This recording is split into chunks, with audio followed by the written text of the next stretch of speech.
As we've already noted, the religion created in Babylon by Nimrod and Semiramis is known as the Mystery Religion, or simply the Mysteries. At its core, it was an inverted retelling of the fall of man in Genesis. In the biblical account of the incident, the serpent caused Adam and Eve to sin against God by suggesting they eat the fruit from the tree of knowledge. Because they acted in disobedience to God, who had specifically told them not to eat from that tree, sin entered into the human race, and all the misery, disease, and tragedy that makes up human history stems from that moment. In the Babylonian inversion of this event, however, the serpent is portrayed as the real good God. He was worshipped for opening the eyes of men and for infusing the woman with his passion and lust. He was seen as a liberator and an enlightener. To them, he illuminated the minds of mankind by revealing to them the secret knowledge that God had tried to keep from them. Look again at the all-seeing eye. Notice that it has rays of light emanating from it. This represents the illuminating secret knowledge that he claims to offer, the secret serpent knowledge that could provide mankind with their own salvation and which would see them become gods. That is why the religion is called the Mysteries, because it claims to harbor the secret knowledge that was offered to Adam and Eve in the Garden of Eden. In the Mysteries, the true God of Abraham, Isaac, and Jacob, Yahweh, was portrayed as a wrathful deity of hate who was guilty of opposing freedom of choice. Because Nimrod and Semiramis set themselves up as the sun and moon gods, the religion was also based on a corruption of primeval astronomy. It was believed by Noah's righteous ancestors that the stars told the story of Satan's rebellion against God in heaven, his fall, subversion of mankind, the promise of a Messiah who would suffer and die to lift the curse of sin and then be installed as Lord of creation and conqueror of Satan. These stories were widely known amongst the people of the time. Semiramis, however, again inverted the story, and so in the mystery version, the stars of the sky told a different story. In the Babylonian version, Satan was depicted as the rightful lord of the universe, whose throne had only temporarily been usurped by God. One day an Antichrist, a seed of the serpent, would be born of a divine mother, would become God himself, replace God, and return rulership of the world to the serpent. Semiramis claimed that this was the real, hidden truth concealed within the stories. This corrupt and satanic version is the origin of astrology, which still exists virtually unchanged today. The Babylonians didn't just believe the stars told the story of the universe. They believed you could divine the future of individuals through them as well.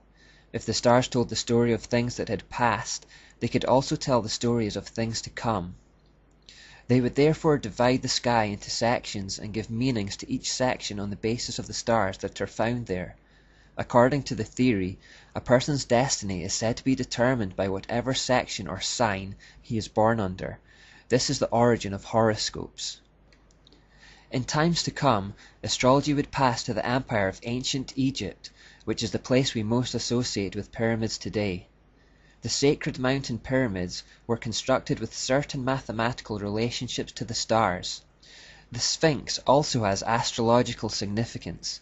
It has the head of a woman, symbolizing Virgo, the Virgin, and the body of a lion, symbolizing Leo. Virgo is the first sign of the zodiac, and Leo is the last, so the Sphinx, which literally means joining in Greek, is the meeting point of the zodiac, indicating that the Egyptian priests believed Egypt was the center of the universe. By the time Moses led the Jews out of Egypt in Exodus, astrology had also infected the population in Canaan, which was the land that they were headed towards. Hence, some of the strictest warnings in the Bible against astrology date from this period, such as in Leviticus 19:31 and Deuteronomy 18.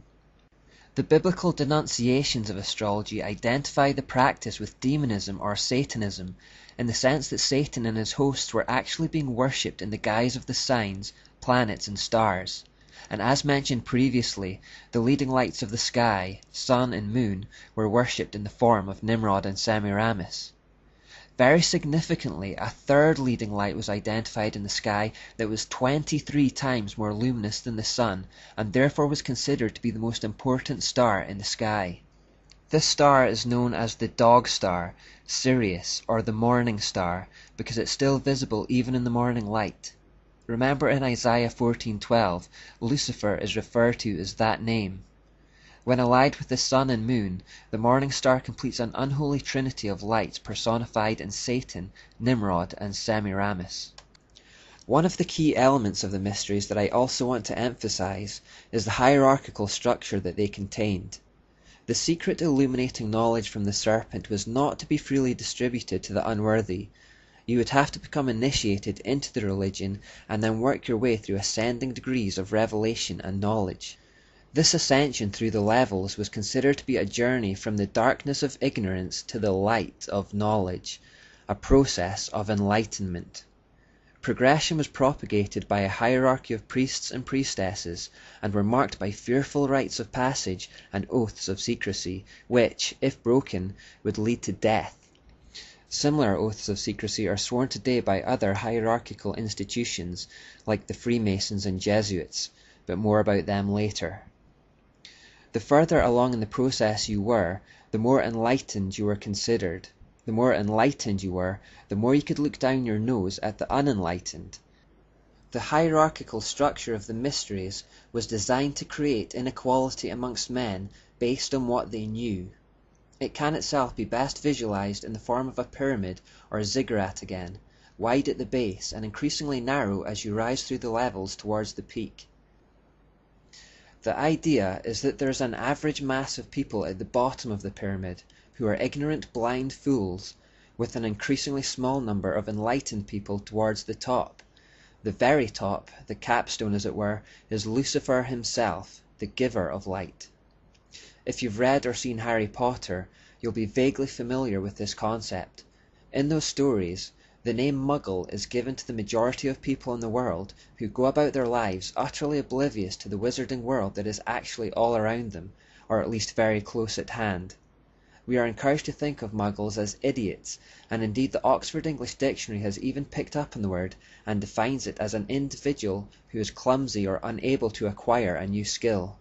Those who were born into a Muggle family but have been awakened to wizardry are called mudbloods, i.e. half-bloods, and this places you on a higher position than a Muggle, but a lower position to those who have centuries of pure wizardry in their ancestry.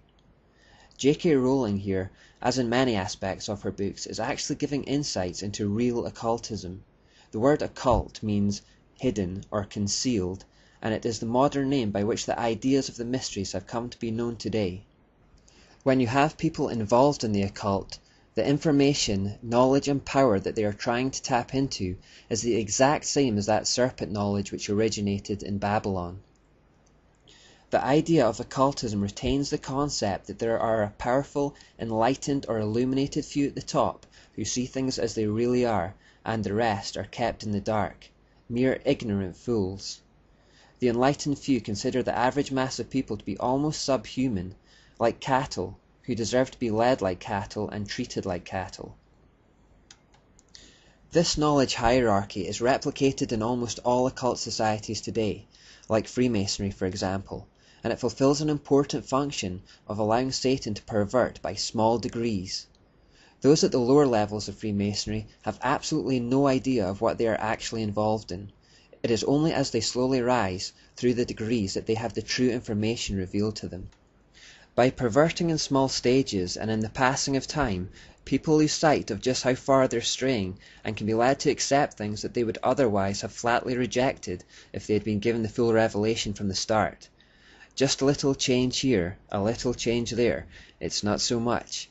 And yet with enough small changes and with enough time, a person or society can be completely transformed without even realizing it. This is one of the reasons why we must have a zero-tolerance policy with sin. The concessions we make today will form a link in a chain of concessions in future if we're not careful.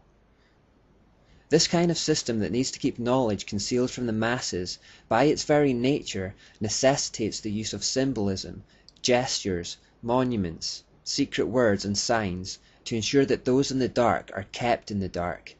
That's why the occult makes heavy use of these devices.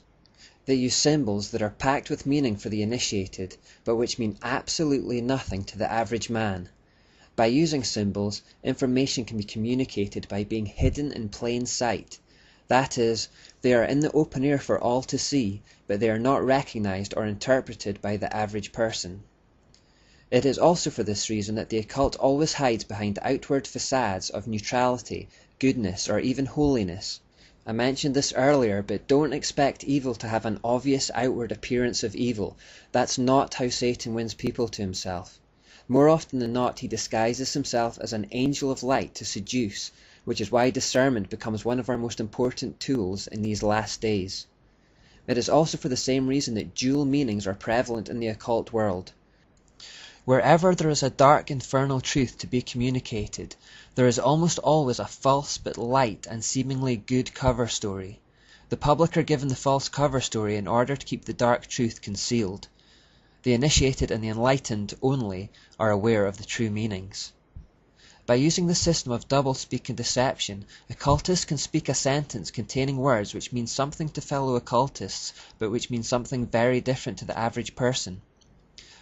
Bernie Taupin, Elton John's lyricist, is reported to have once said that he never wrote a single song that wasn't written in this doublespeak.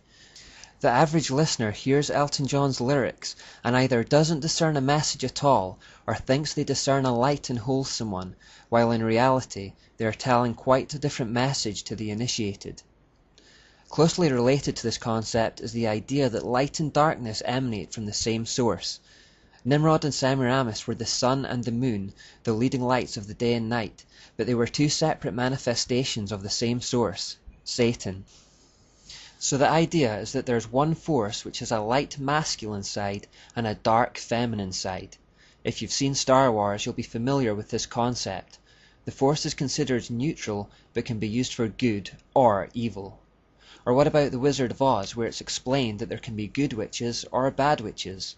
This is key to occultism. The power is neutral, it's how you use it that counts.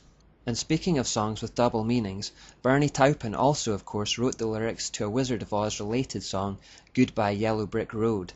The Wizard of Oz has an occult message that we'll get to later. But these are themes that have infiltrated our culture, and these are some of the key telltale signs of satanic mystery religion. Look out for them as we continue our journey. A final feature of the mysteries was its absolute obsession with sex, and this is again something that carries on into modern occultism. Because of Semiramis' history as a brothel keeper, we should be unsurprised to find sexual perversion playing a huge role in her religion, and that indeed is what we do find. Worship of both male and female regenerative parts, but particularly the male phallus, played a key role. There was ritualistic sensual dancing, sacred prostitution and sodomy with male and female prostitutes. Sex was seen as an act of worship and was encouraged in all its most perverted forms. The religion was also notable for its vicious blood rituals, where animals and children were brutally sacrificed. Because sex was involved in the worship, unwanted babies often resulted, and they were sacrificed on the altar of this depraved system.